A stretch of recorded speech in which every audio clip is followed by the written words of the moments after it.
مغرب کا اتنا دل دادا اور عاشق ہو چکا ہے کہ اللہ کے نبی کی وہ حدیث ہمارے نگاہوں کے سامنے ہے کہ صبح میں مومن ہوگا، شام تو کفر کی حالت میں جائے گا۔ تو ہم دیکھیں کہ کتنے لوگ ارتداد کا شکار ہو رہے ہیں۔ علی میاں ندوی علیہ الرحمہ بہت بڑے اللہ والے گزرے ہیں، ماضی قریب کے ہیں۔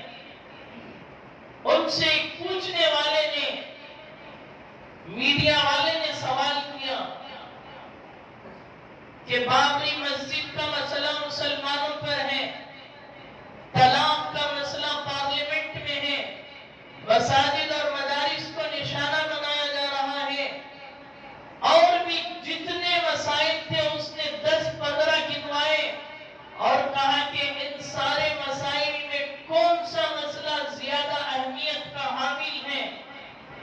علی میاں ندوی علیہ الرحمہ نے فرمایا یہ جتنے مسائل ہیں ان سارے مسائل سے ہٹ کر لوگوں کی نگاہ اس کی طرف نہیں جا رہی ہے، وہ سب سے زیادہ قیمتی ہے وہ مسئلہ یہ ہے کہ مسلمان ارتداد کا شکار ہو رہے ہیں، مرتد ہو رہے ہیں، کفر کی حالت میں مر رہے ہیں، باپ دادا مسلمان ہیں۔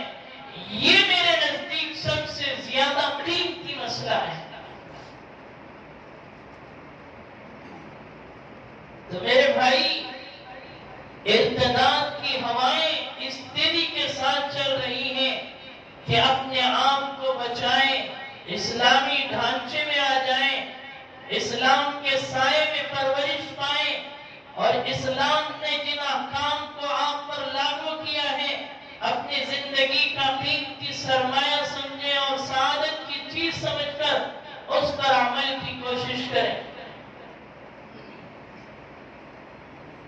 ورنہ وسیم رضوی ابھی جس نے حضور علیہ السلام کے بارے میں جو گستاخیاں کی ہیں، شیعہ کمیونٹی سے اس کا تعلق ہے، ایسے ایسے جملے اس نے نبی علیہ السلام کی گستاخی میں کہی ہیں جسے یہاں کہا نہیں جا سکتا، بولا نہیں جا سکتا۔ اس نے 26 آیتیں قرآن کی کہا کہ اسے نکال لی جائے، یہ قرآن میں داخل نہیں ہے، اور وہ سپریم کورٹ تک گیا اس کے لیے۔ مدارس کو اس نے کہا کہ یہ دہشت گردی کا اڈا ہے۔ امہات المومنین، میری اور آپ کی اور ساری دنیا کی ماں سیدہ عائشہ رضی اللہ تعالیٰ عنہا پر اس نے تہمت لگائی۔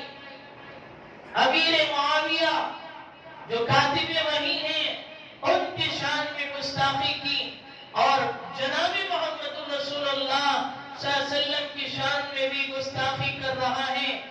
لیکن یہ بات ہمارے اور آپ کے ذہنوں میں رہنا چاہیے، مسلمان غریبی برداشت کر سکتا ہے، فاقے برداشت کر سکتا ہے، ٹماٹر کا ریٹ بڑھ جائے، مسلمان اگر طاقت رہے تو لے کر کھائے گا ورنہ بھوکا رہ جائے گا، پیٹرول کی قیمت بڑھ جائے خریدے گا، اور طاقت نہیں ہے تو چھوڑ دے گا۔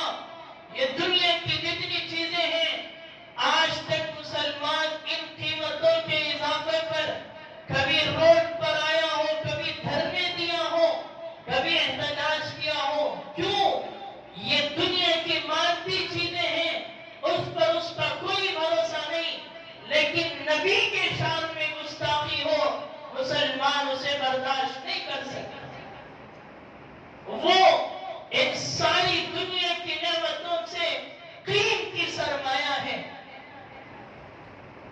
جب جناب محمد رسول اللہ کی ذات اقدس، اس کی تقدیس کی حفاظت میں ہماری جانیں اور ہماری اولادیں قربان ہیں۔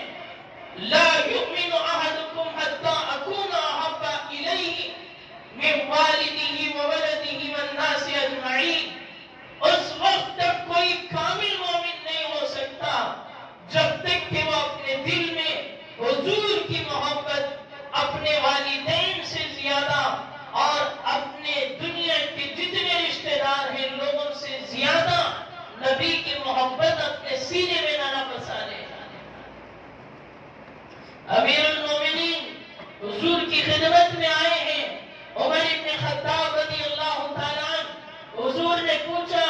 کہ عمر مجھ سے زیادہ تم اپنے آپ سے محبت کرتے ہو یا مجھے زیادہ کرتے ہو؟ امیر المومنین نے فرمایا اللہ کے نبی ابھی جس وقت یہاں پر بیٹھا ہوں میری یہ کیفیت ہے کہ میں اپنے آپ سے آپ کو زیادہ محبت کرتا ہوا نہیں پاتا۔ حضور نے فرمایا کامل مومن نہیں ہو۔ عمر وہاں سے نکلے، اپنے دل کی کیفیت کو بدلا اور حضور سے آ کر کہنے لگے اللہ کے نبی اب میرے دل میں یہ کیفیت ہے کہ میں آپ کو اپنے سے زیادہ محبت کرتا ہوں۔ تیرے نبی کی تقدیس پر کوئی زبان کھولے، کوئی انگلی اٹھائے اور تو خاموش بیٹھا رہے، صرف نبی کے نعرے لگا لینا اور نبی کے نغمے گا لینا یہ محبت کی دلیل نہیں ہے۔ نبی کے ذات پر آنچ آئے تو تیرے گھرانے ختم ہو جائے، تجھے اس کے لیے کوئی فکر نہیں ہونا چاہیے۔ ایسے ہزاروں لوگ پیدا ہوتے ہیں اور پیدا ہونے کی وجہ سے مسلمانوں کا ذہن اور مسلمانوں کو بدنام کرنے کی سازشیں کی جا رہی ہیں۔ یہ وسیم رضوی اس نے کیا کیا؟ یہ پہلے بھی باہر ممالک میں رہا اور وہاں پر کما دھما کر ہندوستان پھر دوبارہ آیا اور پھر حکومت میں داخل ہوا، شیعہ وقف بورڈ کا وہ چیئرمین بنا اور پھر جب اس گھوٹالے میں جب وقف بورڈ آج مسلمانوں کے پاس وقف بورڈ ایک ایسی تحریک ہے جس سے مسلمانوں کی غریبی ختم کی جا سکتی۔ ابھی کرناٹک میں وقف جائیدادیں جو ہیں وہ پورے ہندوستان میں دوسرے نمبر پر ہیں، جن کو ہمارے پرکھوں نے، اللہ کے نیک بندوں نے، اولیاء اعظام نے نسلوں کے لیے وقف کر دی۔ ٹیپو سلطان شہید نے بڑے بڑے اللہ والے ہزاروں ایکڑ کی جگہیں مسلمانوں کے لیے وقف کی، لیکن آج حکومت کی کرسیوں پر بیٹھتے ہیں، مسلمان ہیں، جب ان جگہوں پر جاتے ہیں تو اتنے مال کے دیوانے اور پاگل اور لالچی ہو جاتے ہیں کہ قوم کی جگہیں بھی بیچ کر اپنی پراپرٹیاں بناتے ہیں۔ تو اس ظالم نے بھی وہ گندی حرکت کی تو شیعہ نے اس کے خلاف تحریک چلائی کہ اس نے گھوٹالے کیے ہیں، تو اس سے بچنے کے لیے، حکومت سے ساز باز کرنے کے لیے اس نے پھر اس طرح کی چیزیں شروع کی اور کرتے کرتے وہ حکومت کے سائے میں اور حکومت کی ماتحتی میں اتنا آگے آ گیا کہ آتے آتے اس نے صحابہ کی گستاخی، نبی کی گستاخی۔ علماء نے لکھا، فتاوے موجود ہیں کہ جو نبی کے شان میں گستاخی کرے وہ واجب القتل ہے، اس دھرتی میں اسے رہنے کا کوئی حق نہیں ہے۔ اور یہاں تک لکھا کہ اگر وہ اس بات سے توبہ کر لے، معافی مانگ لے کہ میں نے جو کیا ہے غلط ہے، تو اس کی معافی پر بھی اسے معاف نہیں کیا جائے گا، اسے قتل ہی کرنا پڑے گا۔ اسلامی ممالک ہو تو اسے لاگو کیا جاتا ہے۔ میرا اور آپ کا ملک جمہوریت ہے۔ آپ نے دیکھا کسانوں نے جو تحریک چلائی اور جو کامیابی اس میں حاصل ہوئی، حکومت نے کیا کیا کوششیں کر لی ان کو ہٹانے کی اور پھر اس بل کو پاس کرنے کے لیے، لیکن ان کسانوں نے اس دھرتی میں یہ قول کر کے دکھلایا کہ اس دھرتی میں جمہوریت جو ہے اس میں لوگوں کا جو کردار ہے وہ انتہائی اہمیت کا حامل ہے۔ اگر لوگ کھڑے ہو جائیں تو پھر دنیا کے حکمران اپنے منمانی سے کوئی بل پاس نہیں کر سکتے۔ ہندوستان کے اتنے سارے مسلمانوں کا دل نبی کی تقدیس پر اس نے جو گستاخیاں کی ہیں، اس سے جو تقدیس، جو تکلیف پہنچی ہے، حکومت کو چاہیے کہ اسے جلد سے جلد سزا دی جائے، اسے پھانسی کے پھندے پر چڑھایا جائے۔ سارے ملک کی نہیں، پوری دنیا کے مسلمانوں کو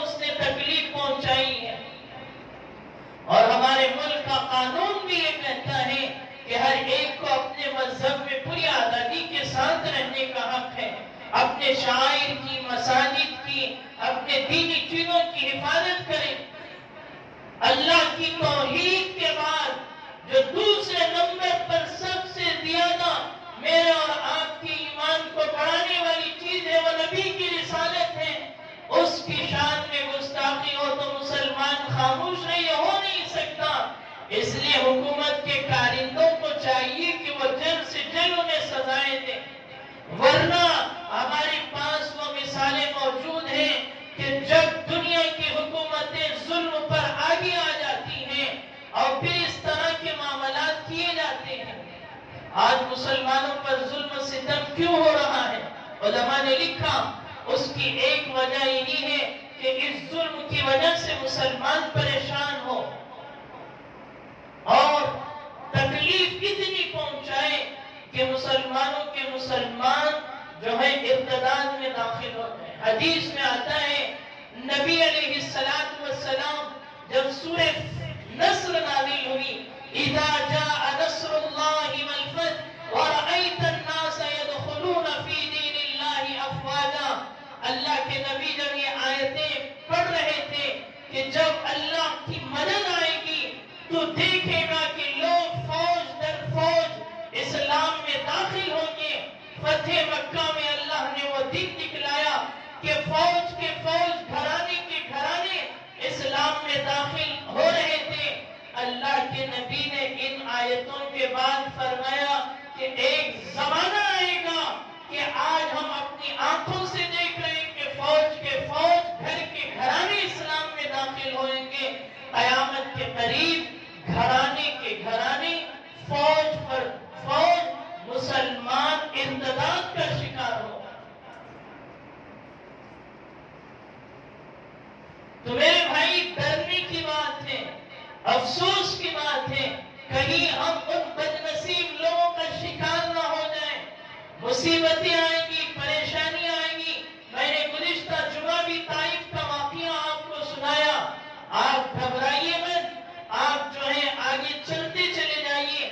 میں اس موقع پر ایک واقعہ جو نبی کی گستاخی کرتا ہے، سیدنا موسیٰ علیہ السلام کے زمانے میں اللہ کے نبی کے قرآن نے سورہ اعراف میں ترغیب دی، آپ اپنی امت کو یہ واقعہ سنائیے کہ نبی کے شان میں جو گستاخیاں کرتے ہیں، بد کلامی کرتے ہیں، ان کی کیا حالت ہوتی ہے۔ اس واقعے میں ایک آدمی کا ذکر کیا، جمہور علماء نے لکھا کہ مطعم بن باعورہ اس کا نام ہے۔ یہ بنی اسرائیل کے بہت بزرگ شخصیت، یہودی عالم دین تھے، مستجاب الدعوات تھے، دعائیں اللہ سے مانگتے تو ان کی دعائیں قبول ہوتی تھیں۔ فرعون جب غرق ہوا، مصر فتح ہوا، موسیٰ علیہ السلام کو حکم دیا گیا کہ قوم عمالقہ پر آپ جہاد کیجئے۔ حضرت موسیٰ علیہ السلام نکلنے لگے تو قوم عمالقہ کے لوگوں کو پتہ چلا کہ ہماری بربادی تو یقینی ہے، چلو ہمارے عالم ہیں مطعم بن باعورہ، ان سے دعا کرا دیں کہ موسیٰ علیہ السلام کو ہمارے پاس آنے سے کسی طرح روک دیا جائے۔ دعا کرنے انہوں نے کہا اللہ کے نبی ہیں موسیٰ، میں ان کے بارے میں بددعا کروں؟ یہ ہو نہیں سکتا، میری زندگی تباہ ہو جائے گی۔ پھر انہوں نے کہا کہ دیکھیے، اصرار کیا، تو پھر انہوں نے کہا کہ میں دیکھتا ہوں، استخارہ کرتا ہوں، اس زمانے کا جو بھی عمل تھا خواب کے ذریعے یا استخارہ کے ذریعے بتلایا گیا، آپ موسیٰ علیہ السلام جو فوج لے کر آئے ہیں ان کے بارے میں ہرگز بددعا مت کریں۔ انہوں نے کہا کہ میں نہیں کر سکتا، مجھے اس چیز کے بارے میں یہ چیز بتلا دی گئی۔ پھر انہوں نے آخری سازش رچی، ایک ہدیہ ان کے سامنے پیش کیا، قیمتی ہدیہ رشوت کے طور پر۔ نام تو ہدیے کا تھا، حقیقت میں وہ رشوت تھی۔ ایسے ہی لوگوں کو رسیم رضوی، سلمان رشدی، تسلیمہ نسری، ایسے لوگوں کو رشوت دے کر یہ لوگ خریدتے ہیں تاکہ نبیوں کے بھی خریدا گیا تو اس نے اپنے دل کو تھوڑا نرم کیا اور اس کی بیوی اس نے کہا کہ اب تو کر ہی دینا چاہیے کہ آپ کو اتنا قیمتی ہدیہ آیا ہے، لوگ اصرار کر رہے ہیں۔ مطعم بن باورہ نے ہاتھ اٹھائی، جب دعا کرنے لگا موسیٰ علیہ السلام کے لشکر کی بربادی کے تعلق سے اللہ نے اس دعا کی جگہ پر قوم عمالقہ کا نام داخل کر دیا اور اس کی بربادی کے لیے اس نے دعا کر دی۔ قوم عمالقہ چلانے لگی کہ ہم نے اس لشکر کے بارے میں کہا، تو مطعم بن باورہ نے کہا یہ زبان مجھے کہنے نہیں دیتی، میری زبان پر خدائے پروردگار کی پکڑ ہے، تمہارا ہی نام نکل رہا ہے۔ اور پھر جب اس نے بربادی کی دعا کی، برباد ہوئے، مطعم بن باورہ بھی ختم ہوا۔ کتابوں میں لکھا ہے کہ اس کی جیب جو ہے کتے کی طرح سینے تک لٹک گئی اور اسی کتے کی شکل میں وہ موت کے حوالے ہوا۔ معلوم ہوتا ہے کہ نبی کی شان، نبی کی گستاخی پر جو اپنی زبان کھولتا ہے، دنیا والے انتقام لے یا نہ لے، خدائے پروردگار ضرور اس کا انتقام لیتا ہے۔ وسیم رضوی ہو، سلمان رشدی ہو، آپ میں انتقام لے یا نہ لے، لیکن خدا کا انتقام ہم اپنی نظروں سے دنیا میں دیکھیں گے اور آخرت میں تو ان کے کیا حالت ہوگی میں اور آپ تصور نہیں کر سکتے۔ اللہ مجھے اور آپ کو بھی اور سارے مسلمانوں کو بھی اپنے ایمان کی حفاظت کرنے کی توفیق نصیب فرمائے اور ایمان پر موت نصیب فرمائے۔ آمین وآخر دعوانا ان الحمدللہ رب العالمین۔